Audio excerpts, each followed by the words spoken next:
for today's recipe, gagawa tayo ng isang vegetable balls. Ang maganda dito sa recipe na ito is madali lang siya at syempre masustansya.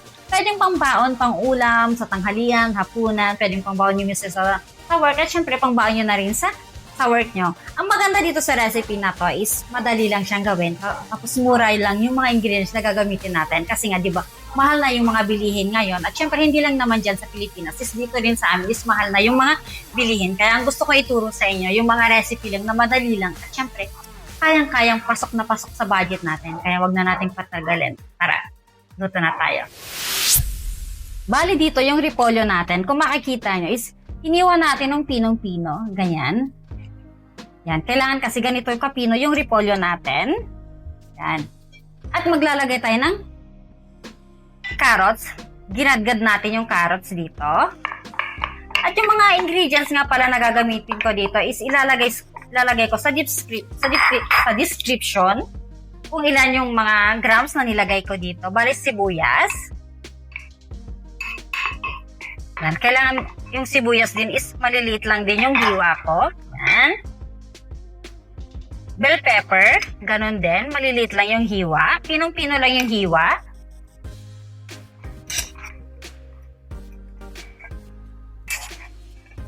At bawang, ganun din. Pino din yung pagkahiwa niya.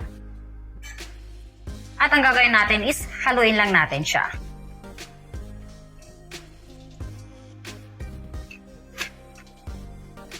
Yan. Pag nahalo na siya, bali maglalagay tayo ng konting paminta. Isang kutsaritang asin. At bali dito is gamit ko yung spring onion at parsley. Kung walang parsley, spring onion lang meron. Walang problema.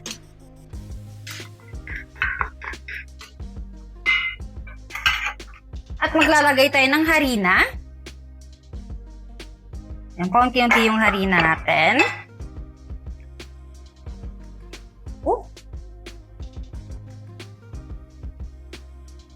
At cornstarch.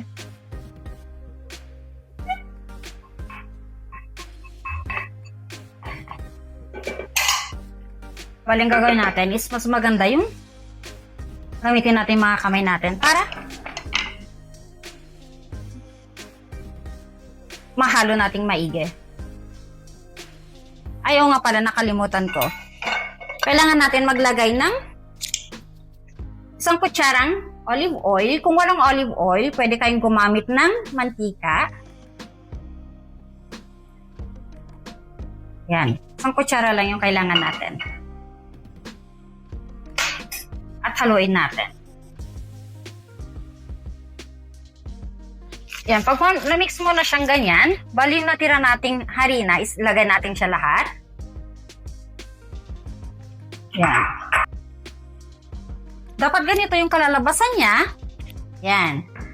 Bali dito is hindi ako naglagay ng tubig. Bali yung repolyo, kasi di ba pag yung repolyo is nagtutubig siya, bali dito is hindi ako naglagay ng tubig. O kaya naman kung kasi depende nga yung sabi ko nga sa harina na gagamitin nyo. Kung sa tingin nyo is masyadong dry yung kalalabasan pag ginawa niya tayo, is maglagay kayo ng konting-konting tubig lang, tapos halu-haluin nyo siya.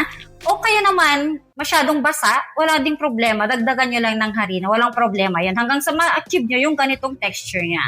Kaya ang gagawin natin dito is bali, bibilugin natin siya, at tapos ipa-fry na natin siya. Bali, kumuha tayo ng konting mantika. Gawin natin is pahiran natin yung palad natin para pag binilog natin, hindi siya didikit. Bali ganyan. Yan. At syempre, kung gaano kalaki yung gagawin nyo is kayo na lang din yung bahala. Baling gagawin ko lang is ganito lang kalaki. Kung gusto nyo ng mas maliit, kayo na rin din ang bahala. Kaya walang problema yon. At lalagyan natin dito sa mainit na mantika natin. Yan. Ganon pa rin. Yan. Kuha pa rin. I-roll mo siya. Yan. E kung gusto nyo ng mas malaki, walang problema din. Yan. E kung nadikit na ulit siya, kuha ng ulit ng konting mantika, pahiran yung kamay, yan. At bilogin. Yan. I-fry lang natin siya lahat, tapos mamaya, Papakita ko kung ano na yung kinalabasan niya. Ang balang pagluto natin is kailangan natin siyang ang tawag dito yung mag-golden brown lang siya, tapos yan, luto na siya. Yan. At syempre, pag ganito na siya, is masarap na siya maging ulam. Pero syempre, mas gustuhin natin mas masarap pa siya. Kaya gagawa tayo ng sauce na ilalagay natin sa vegetable bowls natin. Bali dito sa kawali natin is, maglagay tayo ng konting mantika. Pag mainit na yung mantika natin is, gisa natin yung sibuyas. Gisa na yung sibuyas, maglagay naman tayo ngayon ng bawang. Ganun pa rin, gisa rin natin yung bawang. Pag nagisa na yung bawang at sibuyas, ang gagawin naman natin is maglalagay tayo ng bell pepper.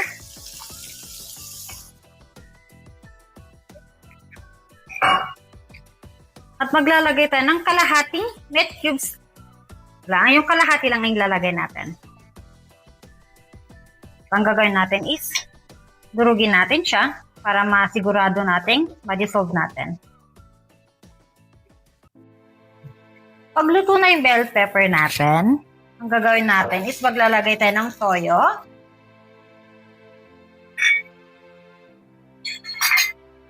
Ketchup.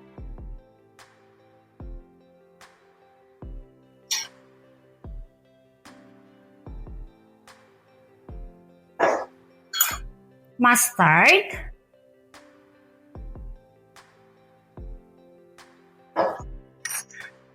Konting pamintang durog. At mga konting asin lang. Tapos mamaya is titikman natin. Kung need pa natin lagyan ng konting asin, baling gagawin natin is haluin lang natin siyang maigi. At maglalagay tayo ng tubig.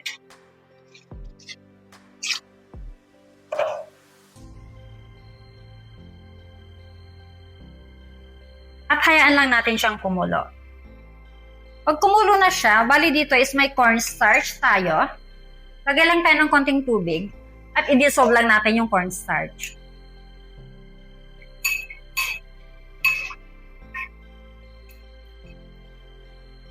Pag na-dissolve na, lagay na natin siya para lumapot lang ng konti yung sauce natin.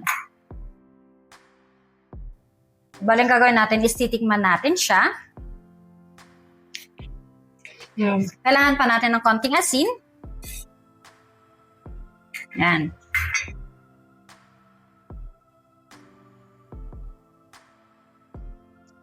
Tikman natin siya ulit. Yan, okay na siya. Bali dito is may spring onion tayo. At yung mga free-nine nating meatball, di pala meatballs, yung mga free-nine natin na vegetable balls, is ilalagay na natin siya.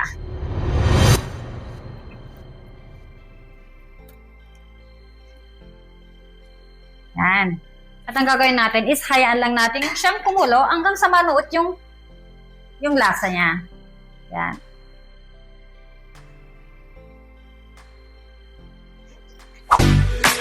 Well, the night has come and the land is dark. And the moon is the only light we'll see.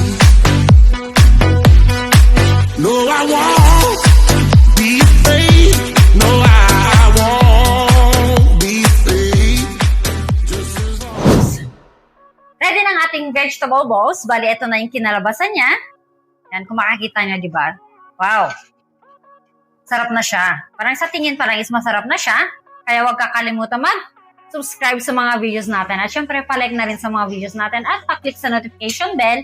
At pa-subscribe na sa mga videos natin. At sa mga hindi pa nagsusubscribe, pa-subscribe. At sa ngayon parang is nagte-thank you na ako ng marami sa inyo. Kaya ano pa hintayin natin? Ang magandang part ng pagluluto. Syempre, yung titikman na natin. Tara, kain tayo.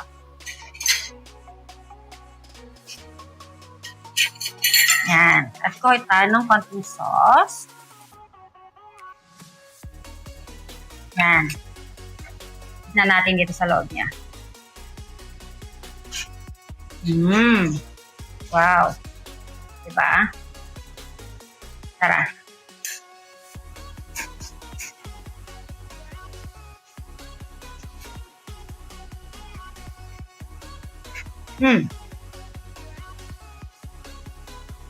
Surf shop. Alam mo yung masarap yung sauce. At hindi siya yung tipo na yung sauce na nakakaumay. Tamang-tama lang yung pagkakatimpla natin ng sauce. Masarap siya. O, patente.